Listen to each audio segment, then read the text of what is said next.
This is Jake the Snake Roberts, just letting you know. You need to listen to Knockouts and 3 Counts, or you'll see that damn snake again.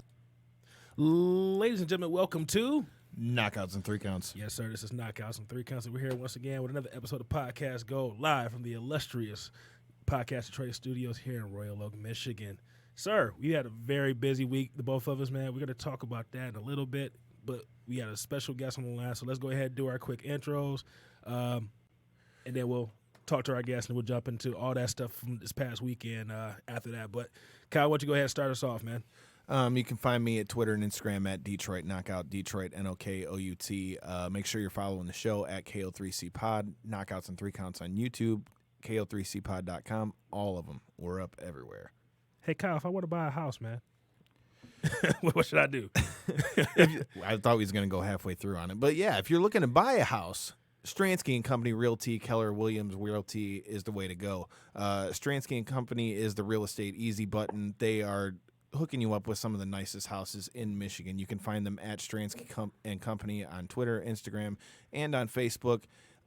And you can also contact Matt Stransky directly. So, like I say, if you're looking to find a house, man, these are the guys to go to.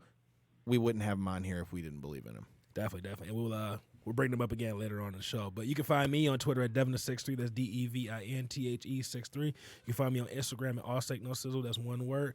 If you want to talk wrestling, make sure you go on Facebook and join the Reality Era news page where we talk all kinds of different topics. Right now, we're going to be talking a lot about Ring of Honor and All Out from this past weekend and various other topics. But speaking of Ring of Honor, Kyle, why don't you introduce our guest, man?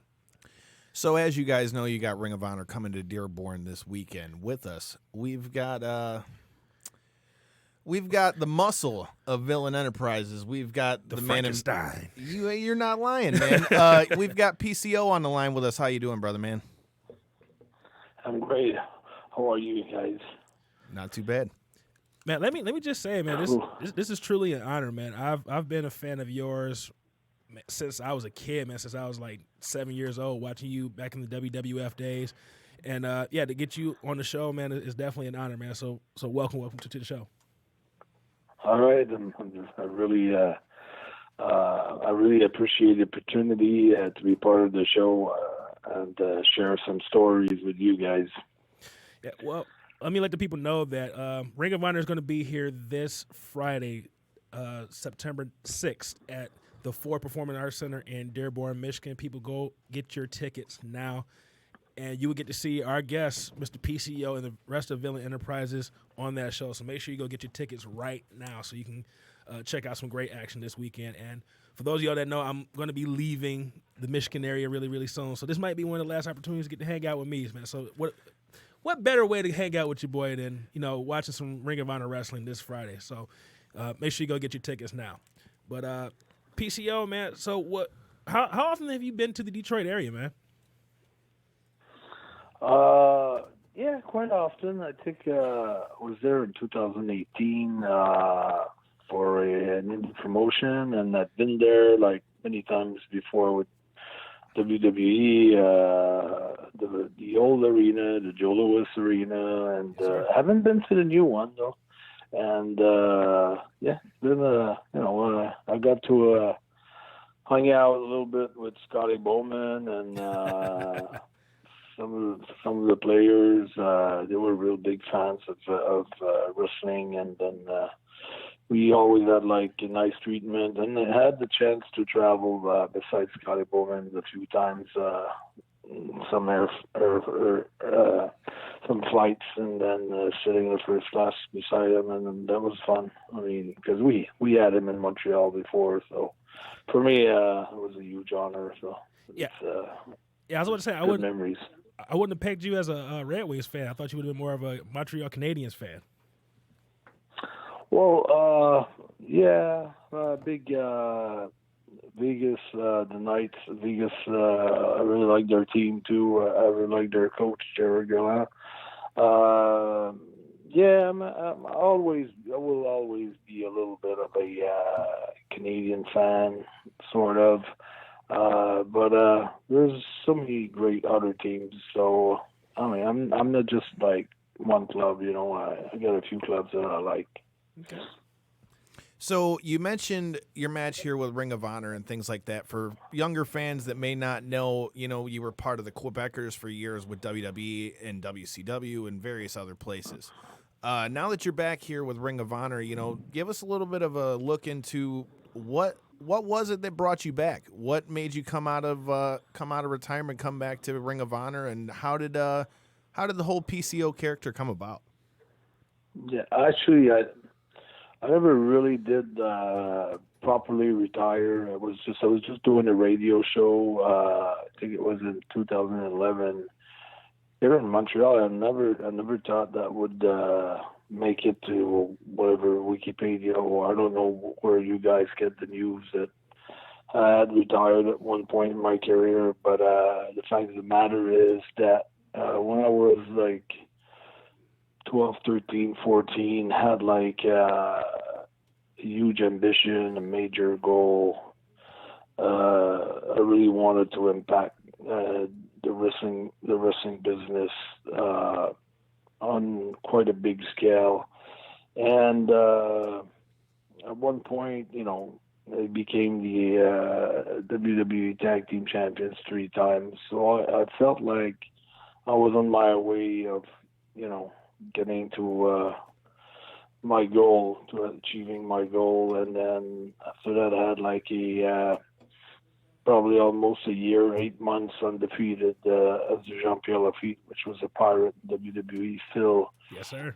feuding with the likes of Bret the Hitman Hart and Kevin Nash and Shawn Michaels, and also like Jacques Rougeau did his retirement match, the Mountie, against me at the sold-out Montreal Forum in 1994, where we were on top of the show, on top of the bill, and the whole roster was involved and stealing the show. So I had high expectation. I mean, when I was young, but I was on the course too all the way until 95, when I got into a big fight, big arguments with the Clique, with basically where they were, Shawn Michaels and Kevin Nash. They're the most two that I had, like, didn't get along that well with them. I could cope for a little bit with Razor and the Kid, but I just realized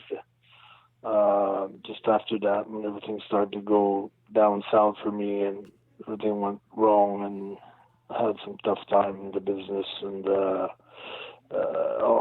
it felt like all the doors were closing, and then I was trying to reopen it, like in 2003, 2007, 2008, 2009. I've had like a bunch of meetings with WWE and a bunch of tryouts and things like that, but it just felt like the damage was done in 95. And even though I worked out all my bad hacks, if I could say, because when you're 25 years old, 26 years old, I think it is still young, and then you start to be recognized everywhere and famous and being on TV and making great amount of money, and your life is totally changing overnight, and I didn't adapt well with all those changes. I kind of lost my sense of humility and kind of forget where I was coming from and what got me there. And then, I don't know, I got into started believing in my own publicity, I guess, too much. And then I just felt like the whole thing with the Clique, of course, a lot of people didn't like them, Right. but and I learned quite a lot with this experience. But I'm taking 100% of the blame on everything that happened, no matter what, just because it was an action reaction, and I should have been better than that. I should have been able to restrain my reaction and to the way I overreacted and things like that. And then I lost kind of lose my mind over a few things with them, and I regret that. I mean, I regret, not that I regret, because I wouldn't become who I became. Right. I wouldn't become who I become, but it made me who I am today. But that was a huge downfall in my life, where I had to look at myself in the mirror and repackage myself and rebuild myself from ground zero. And so I was trying all those years, and in vain. Nothing was coming up, nothing was popping out. And so I was doing that radio interview in 2011, and the host of the show said, "What's going on with your wrestling career?" And I had tried like so many roads and so many routes, and nothing was like coming along. So I think I'm just gonna, probably just pass on, and probably pass on to some, do something else in my life other than wrestling. And it felt like by letting go, and like this goal, this dream that I was holding so hard in my hands, that I wanted so badly, just by kind of letting go and setting that, it just, life had so much, there's so many information about what I wanted to become and what I want to accomplish in this business, and I had submerged my subconscious with so many ideas and images that I kind of let go. And then 2017, I was brought back in the business by accident almost. I didn't even expect anything. I was just like making reports on pay-per-views for WWE. And I was also, making prediction on pay-per-views and analyzing the Monday Night Raws for a website and on YouTube. And then I started to do a couple matches and started to get in shape for matches and really taking this seriously. And got to go to the Destro's gym. I wanted them to train me because he had to lose. He's an old-time strongman, feat of strength from the old-time feat of strength. There's a federation called old-time strongman, feats of strength, and he was part of that group. And then he lost 162 pounds, so I went to see him, asked him to be my coach, and then it just evolved, from doing like some tricks, ripping a deck of cards and bending nails and fry pans and things like that. And eventually I got booked in Indiana by Michael Blendon, Indiana Pro, and Joey Janela was sitting in the stands because he was on the match later on. Just tore the house down. Was invited to do the Joey Janela Spring Break at WrestleMania 34 against Walter, who is the NXT UK champion right now. Definitely. And it just totally stole the show at the Joey Janela Spring Break 2, New Orleans. It's a big buzz on the net, and I got fully booked for the year 2018, about 4 shows per week. Fully booked the whole year. And then in 2019, around November, I was discussing contracts with every major companies in the business. Man, and I decided to go with Ring of Honor. So it's funny you bring up Joey Janela, because we were just talking with him at Janela Palooza this past weekend in Chicago about that match, because he was talking about it from stage at the after party. So it's funny to hear you bring that up in that right next sense. Yeah, we stayed. We got a big friendship. We're really good friends, and we're always in touch with each other. And so he was a big major factor in my comeback with GCW and Georgia Spring Break, and along with his partners Brett Lauderdale and Danny Demento, and just weird ways that my comeback came around because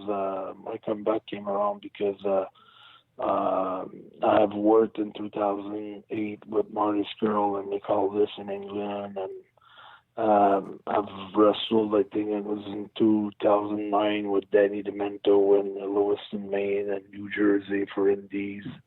And all those guys were like major actors. It feels like sometimes you're doing things that you think, okay, I just lost a year there, I just lost 6 months, or everything's went down the drain and nothing good's going to come out of that. But in my case, everything that I thought that didn't work out for me kind of worked out like way later on into my life. So it's a big Cinderella story, sort of. So it's pretty crazy. Well, Kyle, you've been quiet over there. You got any questions? Yeah. So what were some of your thoughts on the AEW pay-per-view over this weekend, since you've actually been in the ring and actually know some of the guys are affiliated with AEW? What are some of your thoughts on just their whole, not grassroots, but their whole just rock star attitude with coming in, starting the promotion, and everything they've been doing? Well, I think they're doing great, and we'll just need to wait and see when they start on TV. If they can keep that momentum, it feels like, we know all their top stars and all their top talents, and we know guys like Joey and some of the guys that they're very well known on the indies, that we know that they can get the job done. But it will, I think we'll need to see the thickness of the roster week after week, how they're going to evolve and how they're going to get over. Like there's guys there that the mainstream public don't know yet, and that they're super talented, but it's going to be how are they going to be able to get those guys over with their own product now. I think that's the game, that's what everybody's waiting to see. That's what I'm thinking. So I don't know what you guys are thinking about the whole thing. I don't know what's your opinion on everything, but and also they're working so hard, they're getting injured, they're going all out, so they're going to be able to keep on going like that week after week after week. I think they're going to need some help from the rest of the roster eventually, and then we need to see how ready they're going to be to step up the rest of the roster, if they'll be able to step up to the next level. You were mentioning Marty and Nick Aldis and all those things. Tell us a little bit about how it came about for you to come to Villain Enterprises, and what are your thoughts on you and Brody King being a tag team? Because you guys have been killing it both in NWA and Ring of Honor. Tell me a little bit about how all that came about. Yeah, me and Brody King, we wrestled each other so many times in 2018. He was booked quite full time on the indie scene as much as I was. I mean, he was one of the biggest stars of the indie scene, and so I've wrestled him MLW probably 3 times, and Smash Wrestling, which is quite a big company in Canada. They got their TV program and everything. So we were there a few times too. And for the PWG Battle of Los Angeles 2018, we fought each other there. So when you're against someone all the time, you get to know that person, and you get to get that chemistry as well. So when Marty reached out to me, if I was interested by Ring of Honor, and that I had many other offers, from different other companies, I really wanted to go with Marty because I knew him, and I was watching what he was doing over there, And when I found out it was going to be me, Marty, and Brody King, I knew the chemistry was going to be like super cool, and we would all get along great because we already did before in the past. So that was the main reason why I wanted to go to Ring of Honor. Well, PCO, I've got one more question about WWF, and honestly, I've been waiting to be able to talk to someone who was in the Brawl for All tournament. Oh shit! You know, Yeah. Well, you were in the tournament. You went up against Dr. Death, Steve Williams, and first of all, my first question is when they came to you guys with this idea of doing this shoot tournament in the WWF. First, what was your initial thoughts, and then second, what made you decide to get into it? Well, I got rehired with WWE in '98.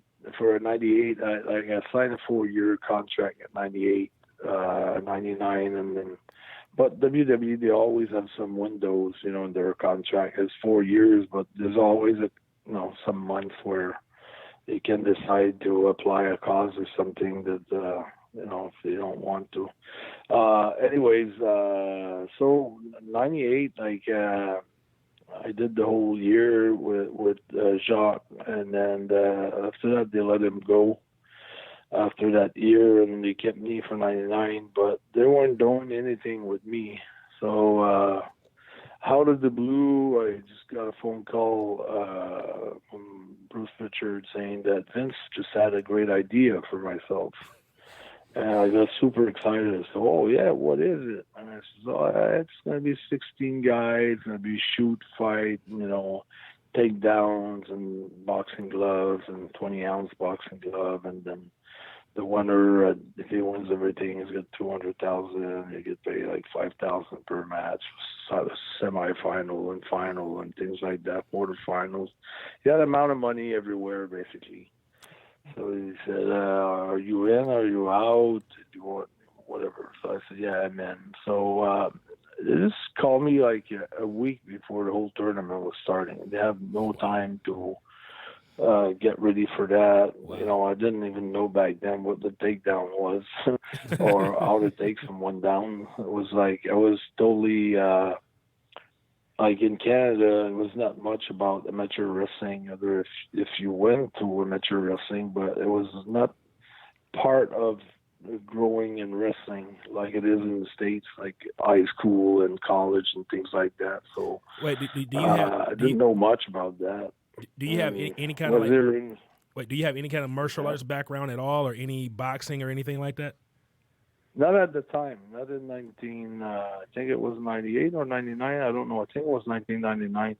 I didn't have anything at all back then. I was not doing any Brazilian Jiu-Jitsu because now that I'm doing Brazilian Jiu-Jitsu, I had to learn the takedowns and things like that, and I had to work with amateur wrestler in order to get my new no-gi takedowns and then the takedowns with the gi. They're mostly like some judo throws and things like that, but you can also have a wrestling technique. So, but I was not aware of any of that back then. So basically I just went there with my fighting spirit, just whatever I've got, it's like if I would fight in the street or something like that, that's the only thing I had, going for me. So the first round I was like against the guy who was designed to win the whole thing. That was to get Dr. Death over Steve Williams. Right.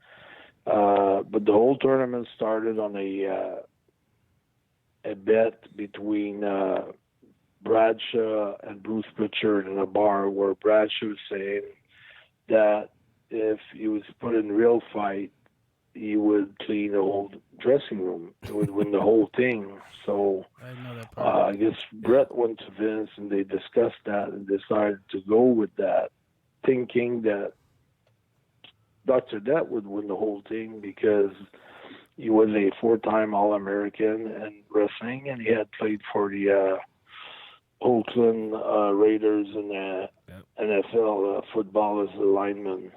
So How pissed were they when And Bart Gunn actually? and they gave knocked him him out? like 3 months a training. He was training for the 3 months in Japan for this tournament to get ready for it. And they called me just a week before the tournament. Ain't A that lot of some guys shit? were Wow. like you remember Ken Shamrock Yep. Yeah. said no, he was not going to be. He was under contract, but he refused. And he even told me, I'm not going to go there and swing gloves with 300-pounder guys. There's no way without, my Brazilian Jiu-Jitsu, or I'm not just going to go there and swing with those guys. So he didn't want to have anything to do with it. And Dan Severn was in the tournament, but he was like only on the ground all the time, was stalling matches, was there for the win, which is totally understandable. But Vince took him out of there because he wanted more action. So after, I think, his second win or something like that, they took him out of there.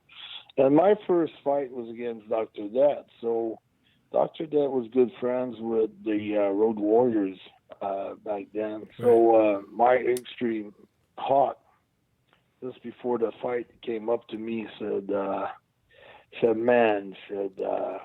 Carl, he says, you don't want to go there and swing with Steve Williams. You're going to get killed, brother, man. This guy's an animal. He's going to kill you.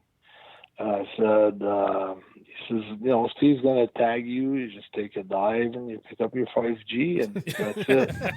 and then I told Hawk, I said, man, you go back to Steve and just tell him I don't give a damn about the $5,000 or not getting, if he hits me, because just tell him anyways he's in for the fight of his life. I don't give a shit about anything he wants. So I was pretty fired up, and it was funny. Just before going into the fighting with Steve Williams, he was like headbutting the lockers and just making it look like he was an animal. So that's where Goldberg got it from. I almost went through. I think they stopped the match with the last round. I took him down maybe once or twice. I hit him pretty well a few times, and I was not damaged at all. It was just something where I felt like they really want him to look good. I'm not saying that I got screwed, because I think when you're looking at the score, he would have won anyways. But it just felt with like 8 seconds to go, they could have let it run, because he was not hitting hard at the end of the fight. So I don't think it was any problem there. But so what did everybody think they of? kind of screwed with me, because I had brought a coach. Since I didn't know anything with that, I brought a coach. I played for his fight. I played, for everything. And I didn't eat all day. And then that was supposed to be the week that was supposed to fight Steve. And then they said, no, it's not going to be this week. It's going to be next week. So basically, the 1 week preparation turned out into a 2 weeks. But they had, kind of screwed with my brain, because I had my coach on the road, and they switched the match for the next Monday. So the following Monday, I had to take a generic coach. We had like coaches, one in the blue corner and one in the red corner, and you had to go with those guys. Same speech for everybody. And come on, and you got to do this and got to do that. It was nothing special. So I wanted to have my own coach, my proper coach, and someone that I trusted, but that couldn't be done either. So I kind of believed that I could. I said, if I go through the whole thing, might be the way for me to get a push. But Kyle, what were you gonna say? anyways, So we know the whole story. Bart Gunn won, and he got destroyed by Butterbean. So what was everybody's attitude backstage about that? Because, like, we've all heard the rumors that it was kind of tailor-made for Dr. Death, and they almost kind of put Butterbean in there kind of as a scab just to go at Bart Gunn, because they didn't think he should have won. So what was the, attitude of No, everybody that's not back that at all. That's not that at all. after we had generic coach, they were boxing coach, but they were the same coach for everybody. They were so surprised by the way that Bart was knocking everybody out. I mean, everybody was doing the bacon dance almost. Like you had like Papa Shango doing the bacon. You had like Steve Williams, and you had like Bradshaw.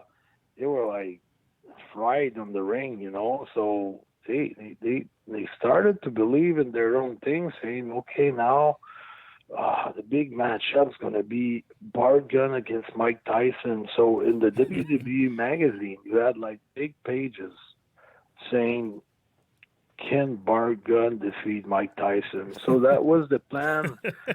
Butterbean was supposed to be a stepping stone for Bart Gunn to go against Tyson later on that year. Wow. And when he got totally knocked, like the thing that happened with Bart too, he said, okay, now I was trying to be more of a boxer instead of being myself. But that one thing that stood out to me, it's like when he was boxing the wrestlers, everybody was like trying to hit him in the rib cage and he wouldn't feel the thing.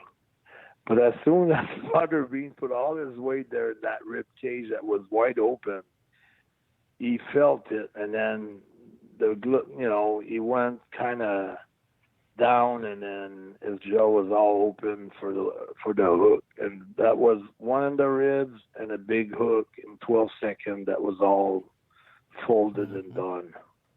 So that's how it went, and that was the story. Was supposed to be Bart and Mike Tyson. So you mentioned that you've been training Brazilian Jiu-Jitsu. I'm intrigued by this. I got a purple belt myself. Tell me a little bit about how you got in with the Jiu-Jitsu and like how it's helped you in your wrestling style. Well, like 2011, I figured, okay, it was not the Hindi wasn't strong at all like it is right now. You didn't have that many companies. You had one company was WWE. So if they didn't want me, and I've tried so many times to go back there, and it was not happening. So I figured, well, I got to keep in shape and I got to keep improving my skills. So I had a guy that I knew, which is right now, he's doing like Nova Nyao, Okay. So we're with Nova Nyao. So this guy was at my gym and just started to roll with some guys, and I kind of like it because it was close to wrestling. So when I started to do fewer like tournament, I won Montreal like 3 years in a row, I think, with the white belts, heavyweight white belts. And then I went, now I'm like blue belt. So you're ahead of me, but I don't have much time now to roll with the guys and to go to the drills and things like that. But I just thought, that would be a good thing to know and to maybe complement my style. And that was one guy that I met at the gym. But how I met that guy is because the guy who trained GSP had a karate school, but also was doing like Brazilian Jiu-Jitsu. So he was a guy that I knew for a long time ago. So I decided I was going to go there, and I went there and I started my Brazilian Jiu-Jitsu at that school, at the karate school where they had Brazilian Jiu-Jitsu. Was that with And then Danaher? I met my new teacher who who started a franchise for Novo Nyao about 7 years ago. Now it's big. And then sometimes, the guys, the owners from Novo Nyao, they come for seminars and things like that. So was that Danaher that you were training with when you said you were out with GSP's coach? Stéphane Dubé. Okay. That was his first coach ever. Well, GSP started, it was like probably 11, 12. It started with the karate, with the Stéphane Dubé, the school, and then from there, I know he was making trips to New York and from Montreal to New York, and he was going to the school over there. And I had the chance to train with GSP just before his second fight against Matthews. We were probably together for like 2 or 3 months. I was trying to come back in wrestling, so I figured that it'd be good to train with George, but mostly didn't train much jiu-jitsu with him or striking. It was mostly in the gym with weights. And also we used to do a lot of sprints in front of his house because he was still living with his parents back then. Well, it's crazy how everything evolved. Well, let me swing this back to Ring of Honor. I saw a video of you from I want to say 2 weeks ago, and I just posted it on our Facebook page. So make sure you guys go check this out. You're kind of crazy, man. You jumped out of the ring and you landed on your face, and you ended up having to get, I think it was 17 stitches in your eye.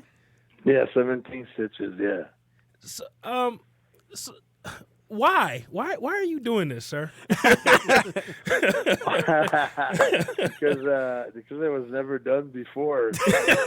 There might have been a reason for that.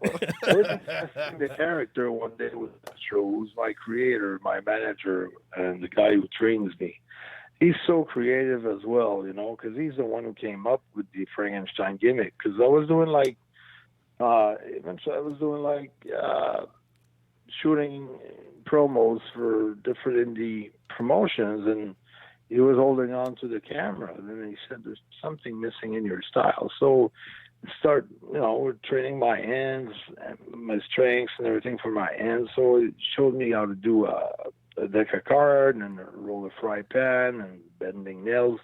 I'm working really hard on my hand strengths, and then starting to do stuff, and then I was getting ready for the Walter match, and I wanted to hype it up. So he's hitting me with a fry pan on the chest. I'm holding the straps on a cage squat. I'm doing like abs in a cage squat, and I have my elbows on straps. And then hits me once, twice with the fry pan, and eventually I took my arms under the straps, grabbed the fry pan, rolled the fry pan, and then I started walking, away from him. So he was watching me from behind, and when we cut the tape, the promo, he says, "Man," he said, "you're Frankenstein. You walk just like him.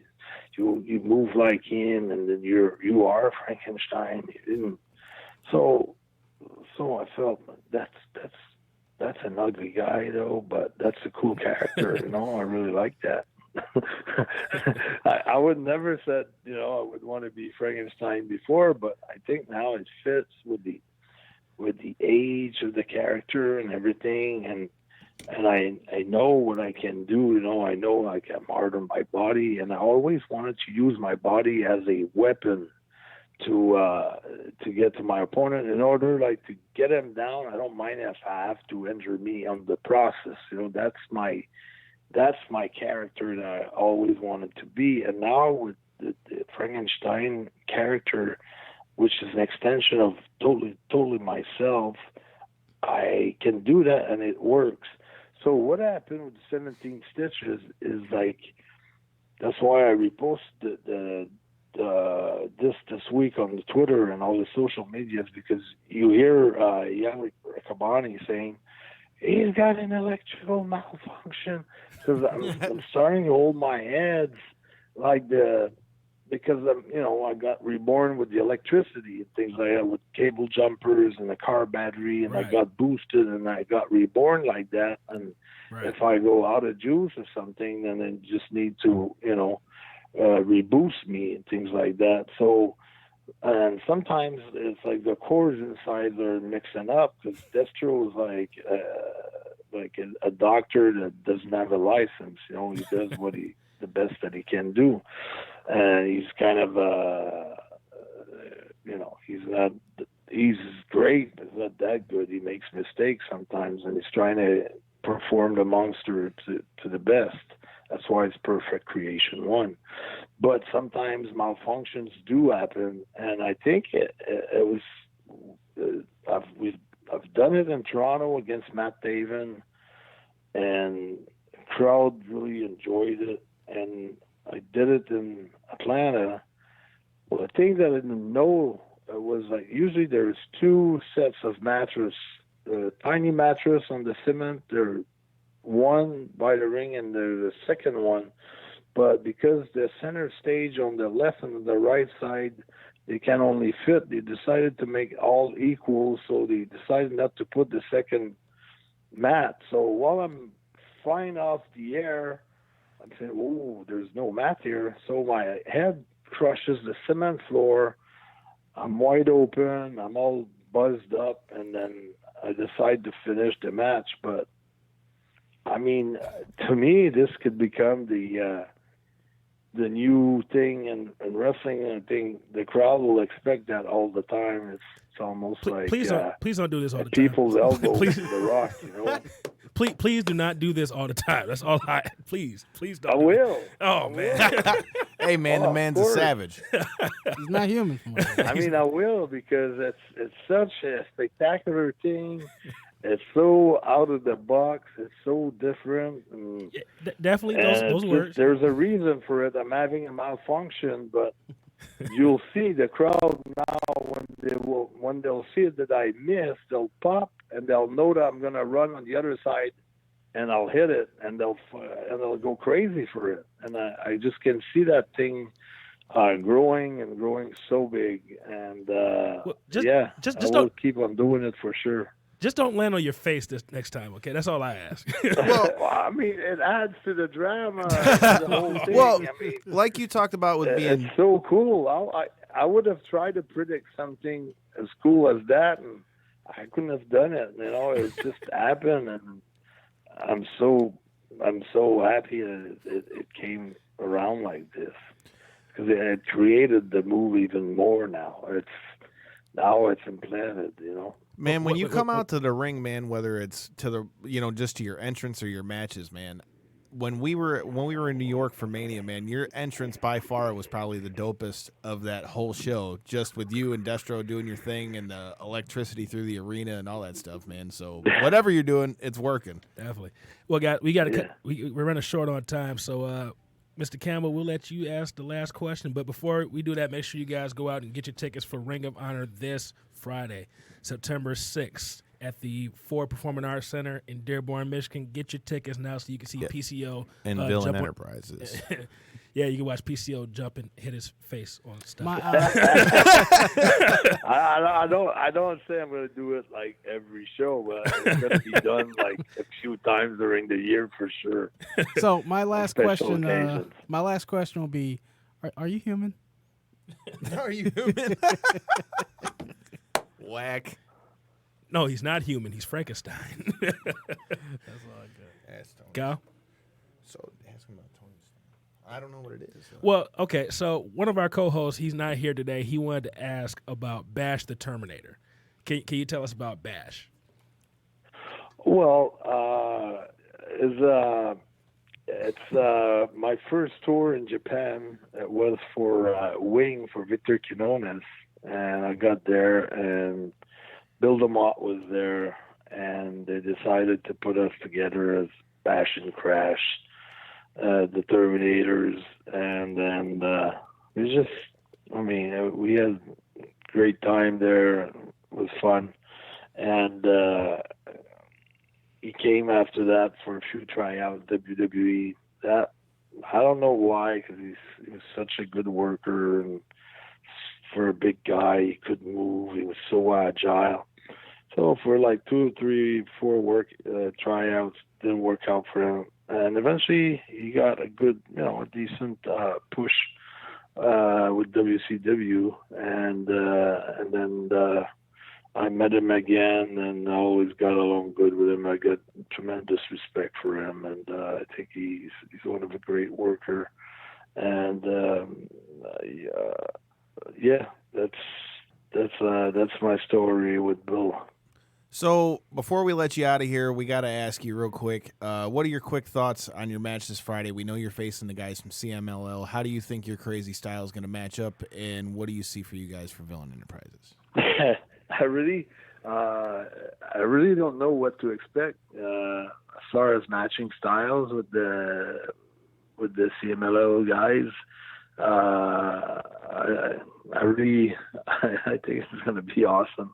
I mean, it's just huge, you know, like a great faction. I think we're probably the most right now recognized faction in pro wrestling in Villain Enterprises. You know, 4 great guys for different reasons, and just matching out with the best that CMLL has to offer. I think it's going to be so interesting. I don't see any other ways around it than a big win for Villain Enterprises. Awesome. Well, PCO, man, I got to say, man, I honestly didn't know what to expect with having you on the show, but I got to say, I really enjoyed this interview, man. Likewise. I really enjoyed this, man.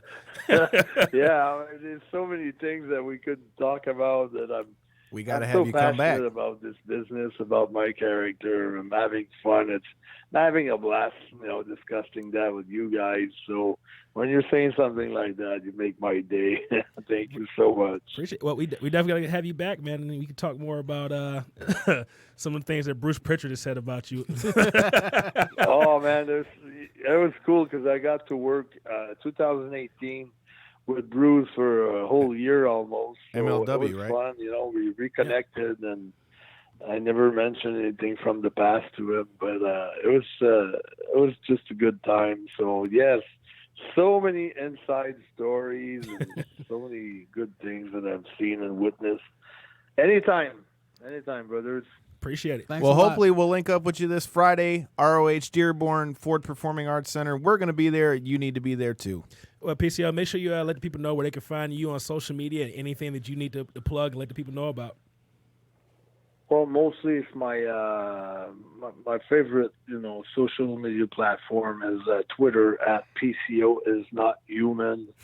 I'm posting a video with me and Destro Monday night, PCO and Destro every week at around 8 p.m. And also it's on my Facebook, which is PCO is not human. My Instagram, which is PCO is not human as well.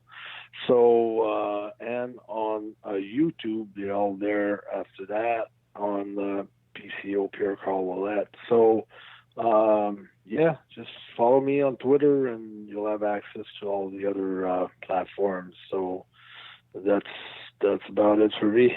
All right, man. Once again, man, really do appreciate this, man. Like I said, we definitely got to get you back on the show, man, and have you tell more stories. That'll be awesome. Thank you. All Thanks a right. lot. All right, thanks a lot, man. Appreciate it. All right. Thank you. Bye-bye. Thank you. Good. Man, I mean, I told you as soon as I heard from Mark that we were going to get him, I was excited about that interview just because I had, like you said, I had no idea what the hell we were about to get. I tried to talk some sense into him about not jumping on his face, but See, he wanted no parts of it, man. You've got a knack for doing that, and have you noticed that none of our guests have listened to you yet? I'm just saying, man, jumping onto your face and busting your eye open, having to get 17 stitches is What not, up, though, Sonny? We see you in there from Galesburg, Michigan. What up, though? man. How much time we got left, Randy? Maybe like 5 minutes, maybe? Okay. Well, So, talk about a 3-hour show in 5 minutes. How was it? Honestly, man, Quick, hurry. No, honestly, it was a good show. It still had its things that needed to be fixed. One of the big ones, and I'll go the same route Devin just did with people getting hurt. Please, for the love of God, Darby please- Allin. No, not even Georgia Darby Della. Allen. Please move the fucking railing away from the Oh, ring yeah, because yeah. Pac broke his fucking leg in half. Pac I don't know. Pac and Omega. I Yeah. got to watch that match. I don't know if you guys like could hear the thud so loud through the TV, but I shit you not, when his leg hit the metal, you could hear just that dink, and I'm like, fuck, Yeah, dude. I think I'm like with the production value getting better each show. Get the regular barricades. Oh, Don't just have the old metal. I don't guardrails, mind man. having those, but don't have them so close to the ring. But then you can't get as many seats that way. That's what I think. I'm like substitute a little bit of seats for your I mean, safety. dude, and then like the spot where was it Nick? It was Yeah, Nick fell off the yeah, ladder. where he and clipped his leg. Holy shit, Yeah, that was scary. bro! Did you see that one? No, I only saw the Yes, Omega. there were a Pac few- match. Who was it? It was a Pentagon that was knocking the Yeah, so ladder. they knocked the ladder so he's over, up and trying when to he went grab to- him, and Pentagon knocks the ladder over to do the the ladder spot. You know, he falls from the top of the ladder, jumps out of the ring, and falls to a table. Yeah. Well, the ladder wasn't completely centered. The ladder was too far close to the rope. So when he falls, his ankle kind of clips the rope, and here's the table. Here, Nick. And he just barely touches the table, and really, he ate shit on that one. Dude, it was nasty looking. And like from the vantage point of where I was, it was literally a straight shot to where I was at, and I'm just like, holy fuck, fuck. Bad. But all in all, man, the experience as a whole was fucking dope, man. I'm so jealous. Like, man. if you guys haven't gotten to do it yet, check out our YouTube, man. We've got interviews up there with DDP, MJF, Nyla Rose, Best Friends, Dean Malenko, SoCal Uncensored. We didn't get SoCal, but You we got took a pictures picture with him. But yeah, dude, they couldn't have been cooler. Thank you to past guest of the show, Dave Silva, for helping hook us up, man. Thank you to Derek, the one that was coordinating all the interviews, man. Thank you. And shout out to Big Swole, man. She's coming on the show real soon. She couldn't have been cooler. We're Crohn's buddies now. So, I mean, I'm not going to use... Did you two just become best friends? We really did. We literally... I shit you not. That's literally what we said. Because Joe said that, and she was like, you don't understand. If you don't have Crohn's, you don't get it. And it was so crazy, right? Like, you know, like when we were sitting there, she's just like going into things, and I'm like, we're just going. And then Joe, I and Joe kicked it for a little bit, so she'll definitely be on the show real soon. Shout out to Kel and Andreas, man. They were really cool, too, with the Wrestling with Stereotypes. If you guys haven't seen that panel, man, that I saw the first one in Vegas, ding. But the second one, man, it was everything that I thought it could be. And more. Oh, and just today they announced that StarCast 4 is going to be happening November 7th through the 10th in Baltimore, so... I don't want to get shots. I don't want to go there. Baltimore's not that bad of a city. Although I will say I went there for a UFC fight, and I literally saw like a wire moment happen. I saw a Stringer Bell. I saw a drug transaction. I know his name. I ain't seen the shit, but I know his name. fuck. And see, man, what the fuck is up with these one-word quotes? Like, come on, bro. Come on, I love you. Inside joke. It's an inside joke. A quote is a quote, not a oops. But yeah, I might have to take some time off for Baltimore, man. I might go. I mean, you bigger than me. You could be my bodyguard. You know, if they shoot, they're gonna hit you before they hit me. If I run, you run too. That's all you need to know. Trust me. I'm fat, but I honestly save my energy up for bursts just like that. I live near Detroit, so therefore, if something happened, I'm out. I got a good 50 yards in me.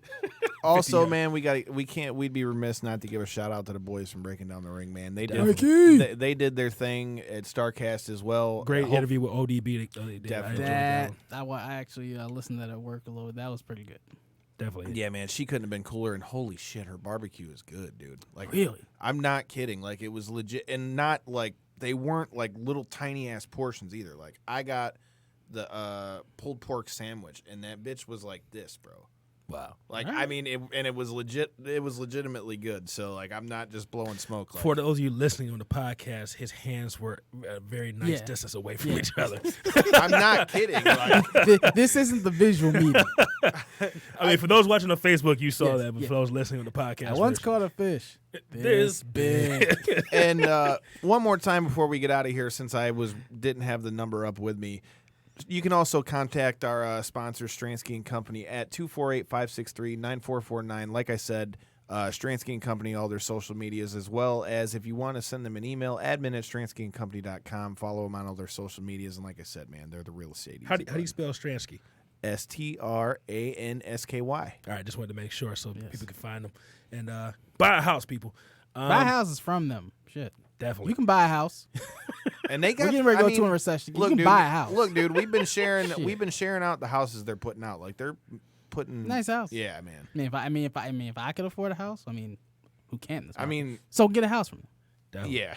Well, I guess next week we have to talk more about all out. But who should we tell them who our guest is? Yeah, Bailey turned heel too, so that should happen. Yeah. Just let you know. Casey Catanzaro, she quit. That should happen too. So why don't we let him in on who our guest is? We just locked it down this morning. We've been telling you for a while we want to get more female talent on the show next week. ABC? No. She's still hoeing on us, but it's all good. Hey, but make sure you go check out her fight this Saturday. Yeah, Oh, it's out. Is she gonna show up? I think she'll show up for that. But we're gonna bring on Lindsay Snow from Shine. She'll be competing at Josh Barnett's Bloodsport 2. She's a tattoo artist. She trains MMA and jiu-jitsu. Plenty of shit for us to talk about. And she's dating Shannon Moore. Dun, dun, dun. And then the weird thing We is, just turned into TMZ. Not if it's official. no, I think everybody knows Yeah. that, right? Well, I didn't say it. I didn't mean it like We that. didn't see him coming out of the club. I and meant shit. I'm talking about Who is people's Lindsay Snow dating? relationships. Next on TMZ. So Harvey, what do you know? But the weird thing, what's the guy's name? I can't think of his name right now. Who Buck Rogers? was sitting with us at Shine that said she kind of looks like the female version. Cody? Yeah, like he literally said like she kind of looks like the female version of Shannon Moore. And then come to find out they were dating. But no, she's badass, great person. Next time she comes here, I might get a tattoo from her, man. I'm gonna tell her to bring her kit with her. Do you have any ink? I do. You do? Yeah. I didn't know that. I did not know that. I'll show you guys later. But Kyle, any last words, and then throw your social media out there. Testicles. You can find me on Facebook and at Kyle J Campbell. You can find me on Instagram at Team Chaos KAYOS. You can find my other show, Wakanda Podcast Is This. That's WAKINDA. Podcast Is This. You can find our new episode coming out tomorrow on Apple Podcasts, Google Podcasts, Spotify, Anchor, everyonewhocares.com. Mr. Collis. Testicles. You can find me on Twitter and Instagram at Detroit Knockout, at Detroit NOKOUT. And make sure if you're in the Michigan area that you check our guest out this weekend, ROH Dearborn Ford Performing Arts Center. We'll all be there, so you should be there too. Make sure you're following the show at KO3C Pod, at KO3CPod.com as well. And check out our YouTube. We got plenty of good content up there. More to come. Knockouts and 3 counts on YouTube. And buy a house. That too. So next week is going to be officially my last episode. Bullshit. In studio until unless I'm visiting in town. So Boo. Boo, Andy Testerberger. Boo. Now let me reiterate, just so that we don't get 105 messages about it again. Just because he's not in the studio doesn't mean he's no longer on the show. Just so we can be clear, Devin will still be with us. The same In as he is spirit. now. He'll be over the phone or Skype or however that looks like. We'll figure. We're gonna get a fat head of him and set it right here with 2 IPAs and a Kango, and it'll look just like his ass. I swear, Tony, I really tried to merge your call in. He lied. Oh, I thought he was. I thought he was actually on there. But No. okay. But He said fuck us a long time ago. but we asked his question. So, but yeah, next week's gonna be my last week in studio as a Michigan resident. So Yeah, be careful out there in Texas. man, it's hot as fuck down there, man. Oh, I ain't talking about the heat. Don't be getting bit by no Oh, you rattlesnake. talking about mass shootings every I week? ain't talking about the heat on your head. I'm talking about the heat on your ass. Watch. You talking about the mass shootings that happen every week down there now? Yeah, that shit. Fuck, man. Stay strapped. Stay strapped. Well, once I get my license switched over, they just hand you a shotgun. So I thought once you cross the Texas border, they give you that and the cowboy hat. Just ask Dave Silva. Dave Silva and Bruce know what's up. Don't they hand you a shotgun and a bottle of whiskey when you... yes, and a hat. That's it. cowboy hat, That's all boots. you need. He's going to trade in the Kango for a 10-gallon. I just gotta find some Spurs in a size 15. But Do they put spurs Some on horses sandals? in the back. I don't wear sandals, sir. I wear flops. There's a difference. But He wears old man flops. I don't wear old man flops. Oh, you talking Not about the rap ones that you see everybody's uncle at the barbecue? Oh, Not okay. even Gucci flip-flops. He get him in the Kmart flip-flops. Man. like the all together sandals. So like, oh, so you the man on the grill then? So that means you good on the grill. You gotta have a Bud Light next to you too. It's funny. I was literally grilling all day yesterday, man. But Well, fuck you. Though. Thanks for the And he invite. didn't invite us, you fuck. well, make sure you guys get tickets to Ring of Honor this Friday. I will be I'm there. staring at you. I like food. Obviously. I got you guys next time. Yeah, he's not going to be in next Last- time because he's last leaving. time. But yeah, make sure you guys come to Ring of Honor on Friday. I'll be there, and then afterwards, He treats everybody for barbecue. no, afterwards, probably gonna get together at what used to be Rockstars Karaoke Bar, which is now Renegades in Westland, Michigan. So if you want to come hang out, do some karaoke with me. Holy shit, that's got to go on. Be watching our YouTube channel. So ABBA, I'm guessing. Holy No, it might be a little bit. Are we going to get a Drunk Randy sighting, though? He ain't coming. Maybe. Sweet. Yes. I promise I'll sing White Fuck Stripes. yes. 7 Watch Nation our Army. YouTube. But come on out to Ring of Honor. Come to Renegades. Come hang out with me afterwards. And then I'll probably go do something Saturday. Haven't made up my mind yet, but yeah. But Do follow. it, because I'm off Sunday. Sweet. Follow me on Twitter at Devin63. That's DEVINTHE63. Follow me on Instagram at Allsteak No Sizzle. That's one word. Make sure you check out the Reality Era News page on Facebook where we talk wrestling. And And we're going to start limiting people's posts on the damn page, too. Why? They post too goddamn. We'll talk about that later. Hey, buy a house. And Buy a house. And fuck your You couch. can afford it. until next The time. market is good. Buy a house and fuck your couch. And thanks again to PCO. Until next time. Sticks and stones. Peace.